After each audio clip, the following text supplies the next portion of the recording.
Hello, extravagant lovers.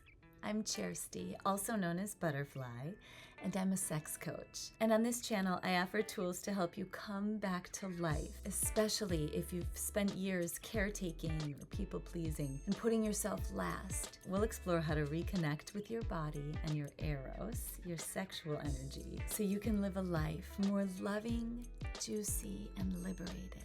Some of you might be wondering, what is sex coaching? It might sound taboo, maybe even vulnerable, possibly healing, and definitely intriguing. That's how it sounded to me before I knew what it was. First, let me just say that every coach is unique in their approach. This is just how I set up my sessions with my clients. All of our sessions are over Zoom, fully clothed, and there's no sexual activity on the call. The singles and couples who come to me often want to feel safe in their bodies, heal trauma, reignite intimacy, and learn to communicate their desires with a partner to create a deeper, more fulfilling relationship. And they want to have amazing sex, don't we all? The word somatic comes from the Greek word soma, meaning the body. Our bodies are so much more than flesh and bone. Our bodies hold uniquely coded tools for healing, learning, and transformation. When we explore our body's sensual edges with curiosity, we don't just reclaim pleasure. We unlock a life filled with connection, joy, and expansion. My coaching sessions are similar to a life coaching session.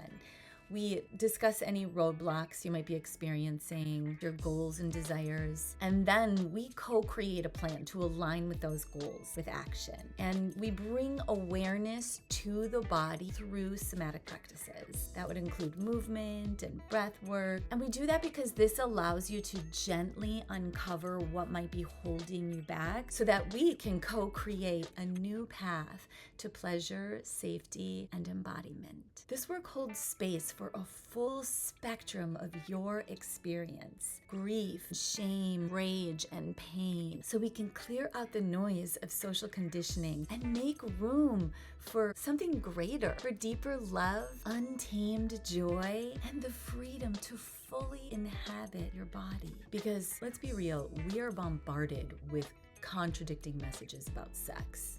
Religious views, family shame, porn, peer pressure.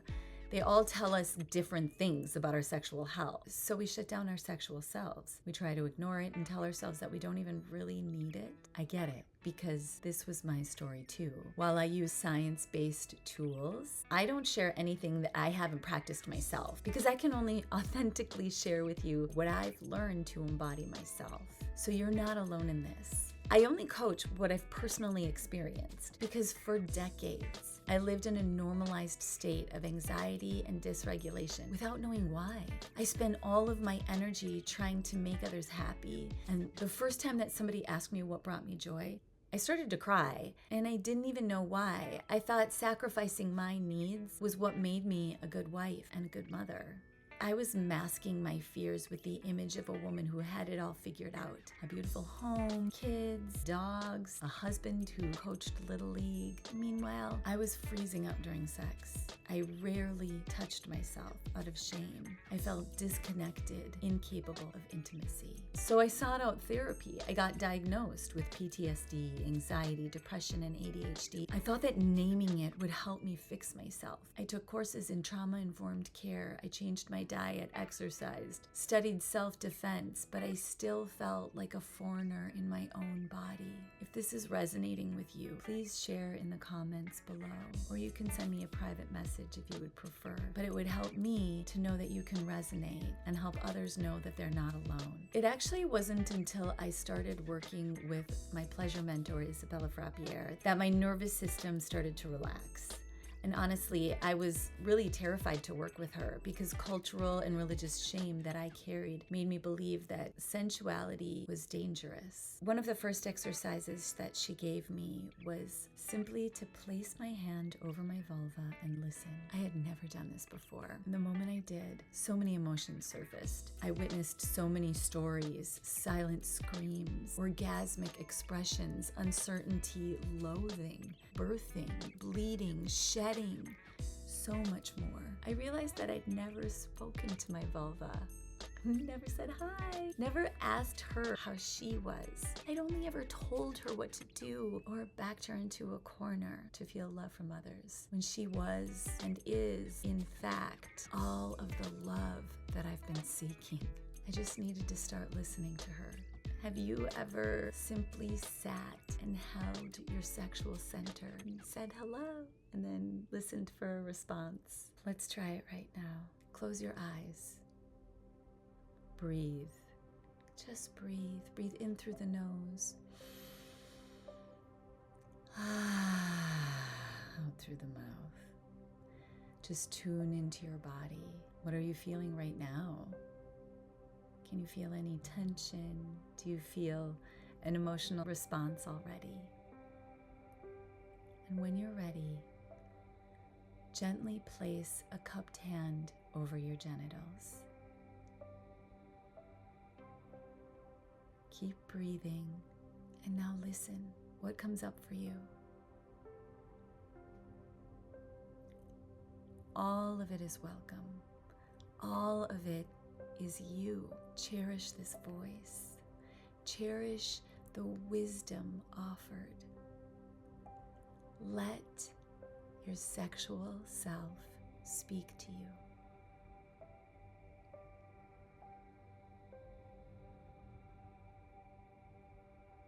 Keep breathing and keep feeling.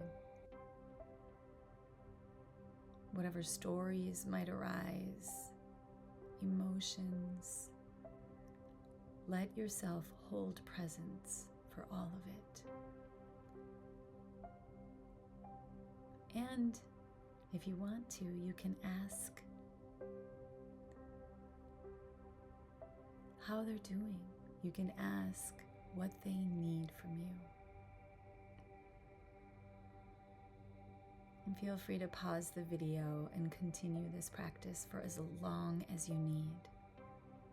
And now you can wiggle your fingers, wiggle your toes, gently blink your eyes open. Take a deep breath. Orient yourself to your space. Just look around. See if you can name a few things around you. Even look behind you. Get yourself centered back in your space. If a lot surfaced for you just now, take the time to hold presence for yourself. Aftercare is incredibly important when we're exploring our sexual self. Maybe you just need a gentle hug. Tell your body thank you for speaking. These practices have given me new life. Every self-discovery has been a petal of a lotus unfolding into my fullest expression. I've learned to trust myself. I've learned to trust myself, to forgive, to practice presence. My body is so much more regulated now.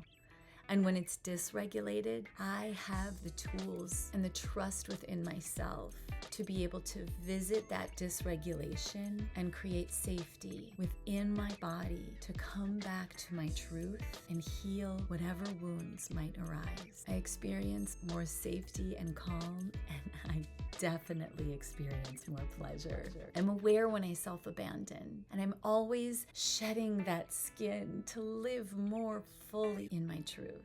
Getting into my body hasn't solved all of my problems. However, it has awakened my inner pleasure compass. It has shown me how to discern what aligns with my authentic growth. And I get really excited when I talk about this because Eros, our sexual energy, is so powerful. And it's rarely talked about as a source of healing. It drives our desire, creativity, and capacity for connection. Yet we're taught to hide it, shove it into a socially acceptable box, and turn it off completely. When we select parts of ourselves to shut down or to share, we make it really difficult, and I would say even impossible, to allow other parts of us to be fully expressed. In order to really come to life, to have those mind-blowing orgasms that take us beyond the edges of our skin and out into the cosmos and reset our nervous system, to have the connections that we want with people in our lives, we have to be able to hold presence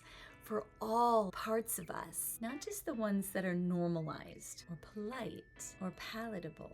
And when we close ourselves off from our eros, we're not just missing out on those cosmic orgasms and deeper connections, we're starving ourselves of a natural energy source. Did you know that you can use sexual energy to transmute pain into love, to ease anxiety, depression, and trauma stored in the body, to make the mundane feel pleasurable? Eros can be moved through the body to make you more energized throughout the day. And it's not just about sex, but we aren't practiced in using it. It's like having access to electricity that powers farming, space exploration, global communication, but we're told that we can only use it to ring a doorbell. Ding dong. Ding dong. Ding dong. Pleasure and joy guide me to living every day in the exquisite state of extravagantly accepting my fullest self. Sex is not just an act. It's a dance with yourself, leading you into a sacred awakening, reuniting you with wonder, healing, and an extravagant life filled with abundant love and joy. If this resonated with you, please like and subscribe.